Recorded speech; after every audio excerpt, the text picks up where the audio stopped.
Welcome to my tennis channel, and I'm going to be looking at some patterns of play. This is just very informal. It's me and my partner here. We're just hitting around, and I just noticed some of these patterns came up. But you can practice this deliberately. I'm going to show you how to do that in this video, and there's many more of these. Many more that I'm going to get into in the future, hopefully with more of a deliberate practice to show you exactly how it works with the lines and everything. But what I'm going to do here, that's me there in the blue shorts. I'm going to try and hit this back box right here. That's all I'm going to do. And I know my partner, I know what he likes to do. He's going to try and hit this box here or this box here. Primarily, that's going to be the pattern of play. Sometimes he's going to go middle. There he goes to the side. There he goes again.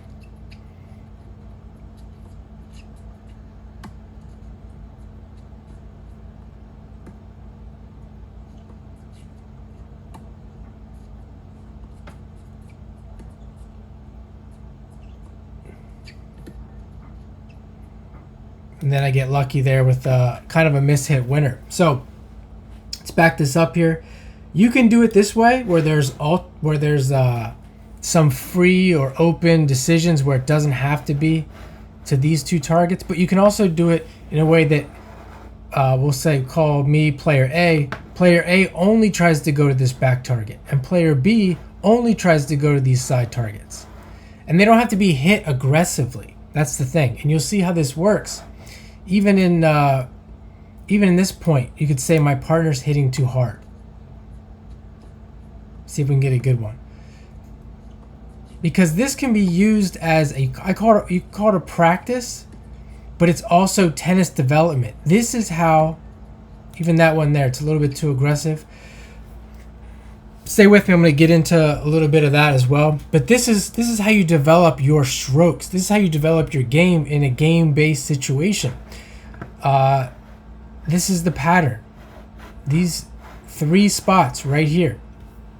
And player B, and you could even say player A, myself, have both been playing tennis for a long time. After a while, it becomes an individualistic thing. You add your individual flair to it. And you can see that's what my partner's doing when he does that there. And that's when you get people that might look at him and look at his tennis technique, quote unquote tennis technique, and say that it's ugly or bad or wrong. No, that's his individual. He can hit the ball perfectly. If I just want to add this, if I stand there, feed him balls, or even just rally with him and give him specific instruction and show him exactly how to hit the ball, he could do that with his eyes closed. This is individual style from years of playing. And he needs that in order to win. So I just want to throw that in there as well. Let's move on to another one.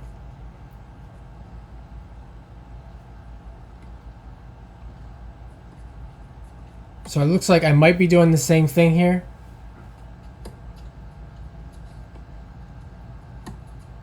And you can see the same thing I want to mention when it comes to me.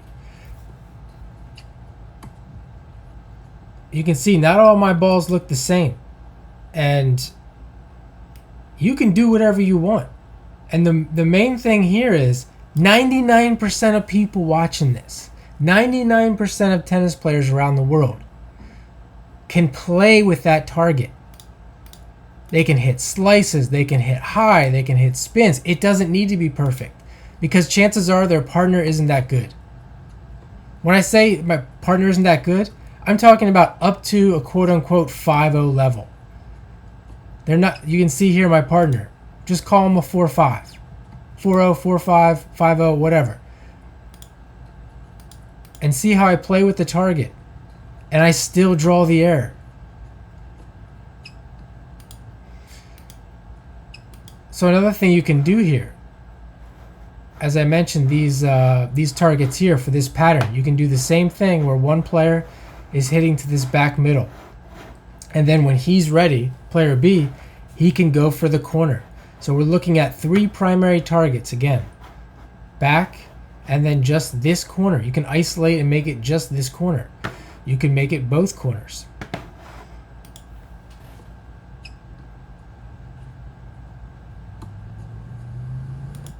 Something else you can do here. Let's say I was coaching player B there, and this is his approach. I might be able to isolate this now and say, look where player A is, how far away I am from that ball. And what I might ask him, these are the things that you learn when you do this. I might ask, how else might you hit that ball to be effective? And his answer might be, well, I could have added more spin. How fast do you want to hit that ball? Not that, well, I might not want to hit it that fast. Well, let's try it. And we can do the drill. We can do the thing over again.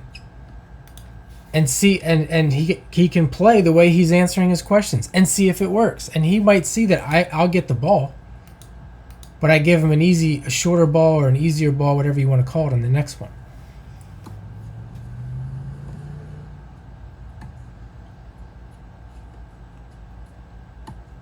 So there I am, just playing with the target, nothing real specific.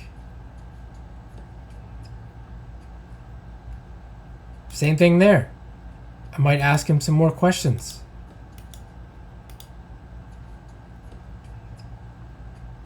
See the individual stuff again. Here's me playing to the back middle. And I hit the target, and there's that improvisation. And the thing is, there's a couple different philosophies here. A lot of coaches might have an issue with that. But they want to see the perfection first. They want to see the consistency first. But in today's world, and especially where tennis is going, and the game-based approach, that improvisation, that style that you're going to add, that is incorporated as you're learning, especially when you have a lot of players and people coming from different sports. As long as they understand both options, and sometimes they don't even need to.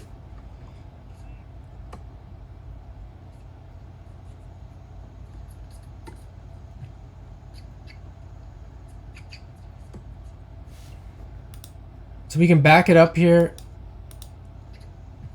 and see that pattern earlier. Let's say I set it up and I have him going for the corner, and see, now there's that ball I was talking about.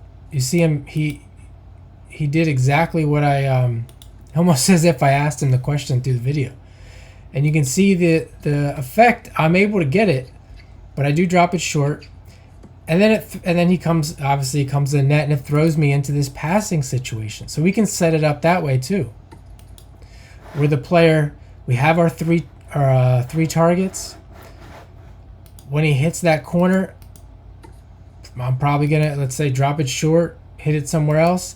Now we have an approach, and then we have a pass. And player A can now learn the passing target.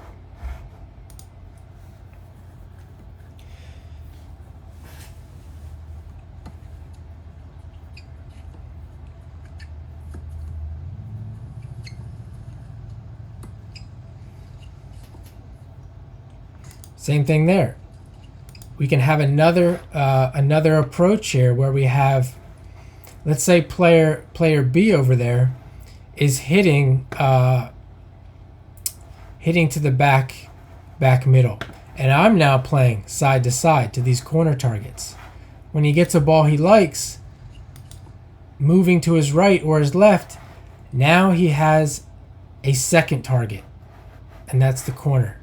And you see that in matches all the time. They might call it the cross court down the line. And I'm showing you that what I'm also showing you here is that it's much more intricate than just cross court down the line. Even from a beginner standpoint, beginners, intermediates, if you can rally, if you can play, you can begin to learn this. It's not that complex, but it's definitely more complex than cross court down the line. Now, Also want to add, maybe the reason why that's talked about so much is because when the rallies are fast and the balls are low over the net, which is primarily what you see from a lot of players, even pros at any level, really. If the courts are very fast, you see this very fast exchange, kind of like pickleball. And because pickleball is actually, in my opinion, can get very fast, more fast than tennis, pretty quickly for any player. And then it does become kind of a down the line cross court game. But as the courts are slower, we're talking about clay, talking about these different balls and different ways players play and top spin. It's no longer just cross court down the line.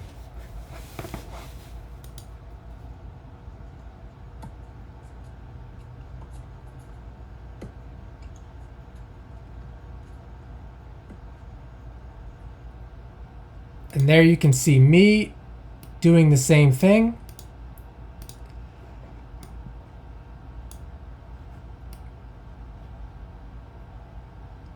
And I go to that, I get the shorter one on the right, and that's my cue to go to that target.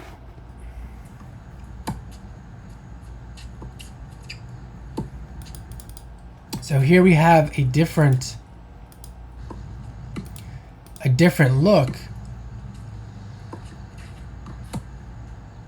to a similar pattern. So there I am going up the middle.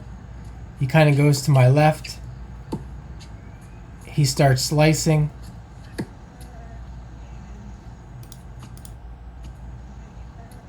And what I'm looking for this ball here. This target. When he hits that target, that's my cue. Now I can go to that back corner. I don't quite hit it, but that's good enough. So as I said, I'm going to hopefully get some players together who want to do this and really lay them all out, show you how it's done.